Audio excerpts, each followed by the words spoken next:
kita perbaiki, tidak ada lagi pemeriksaan vagina dengan serviks.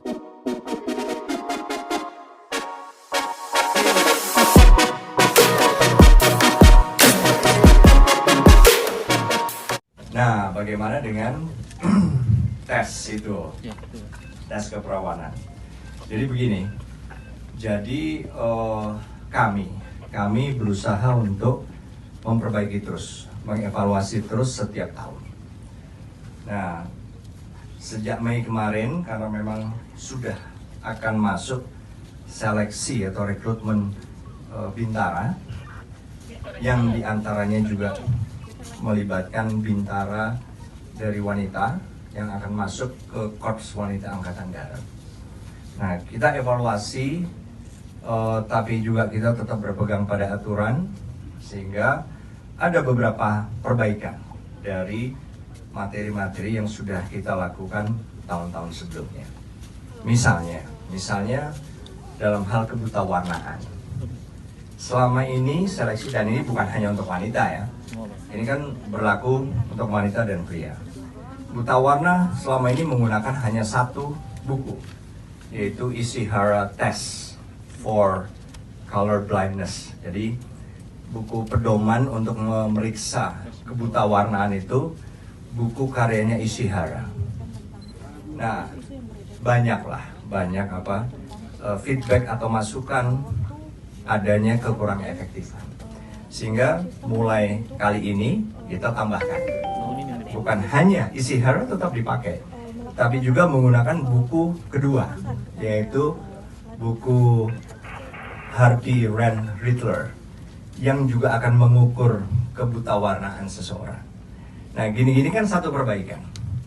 Terus, apalagi misalnya amandel atau tonsil gitu ya. Nah, itu juga tadinya hanya dilihat ukurannya, kemudian warnanya bagaimana. Nah, kita ingin lebih spesifik. Jadi, kita bagi menjadi 5 kategori. Tonsil 0 sampai dengan tonsil 4. Yang ukurannya sampai dengan melewati garis paramedian, dan bahkan yang terakhir, yang T4 itu melewati garis median. Sehingga lebih teliti, sehingga kita tidak mengeneralisir. Ada yang mungkin harusnya lulus, kemarin-kemarin jadinya tidak lulus gara-gara pembagian penilaiannya tidak terlalu detail mungkin. Terus begitu masuk pada radiologi pemeriksaan penyimpangan pada lateral kiri, lateral kanan tulang belakang kita, skeleton. Nah, itu biasanya hanya juga diatur sampai dengan penyimpangannya pada proyeksi skoliosis thoracalis ya. Itu sampai dengan 5 derajat saja. Tapi sekarang terus sampai dengan 11 dan 20 derajat. Jadi kita juga tetap lebih teliti, toh ini kan selama tidak mengganggu. Itulah gunanya. Kita lebih teliti, lebih detail. Itu tentang tulang belakang. Belum lagi tentang misalnya hal-hal lain, termasuk ginekologi. Nah, bagaimana dengan ginekologi? Ginekologi kita juga lakukan perbaikan.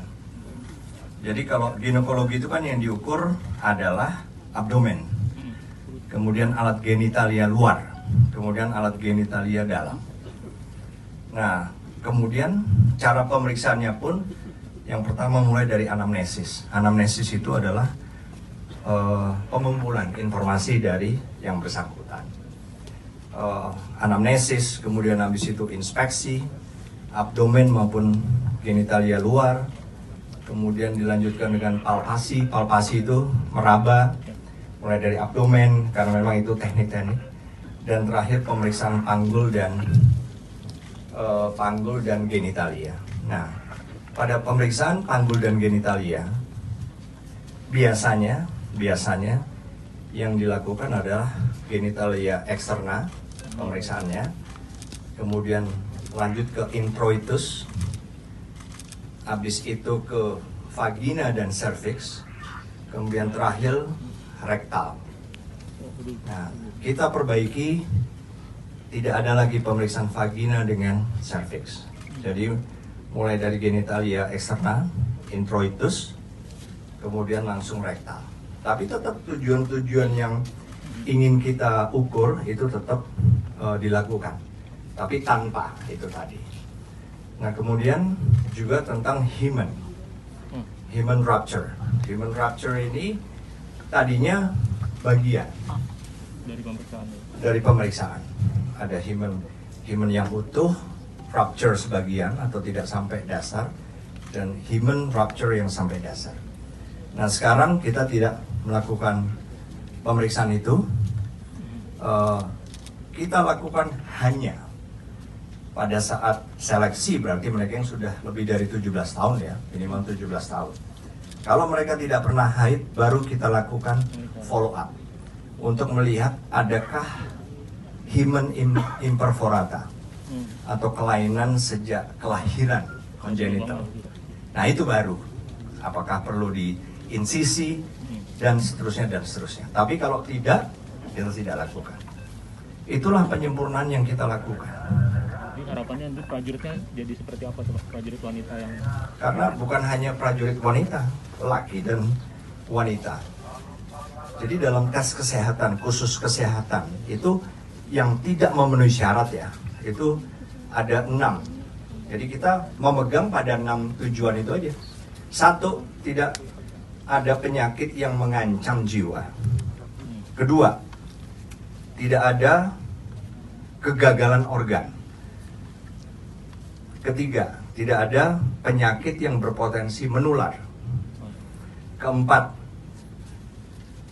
tidak ada penyakit yang membutuhkan pengobatan jangka panjang, biasanya karena infeksi kronis maupun karena keganasan. 5, tidak ada kelainan yang mengganggu gerakan maupun aktivitas, kelainan ekstrim, itu kata-katanya. Dan yang terakhir, tidak ada penyakit kejiwaan.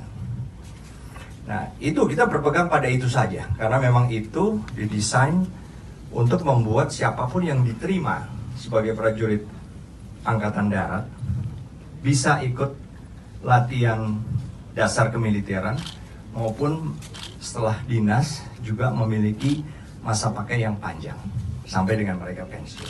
Ya. Oke, siapa lagi?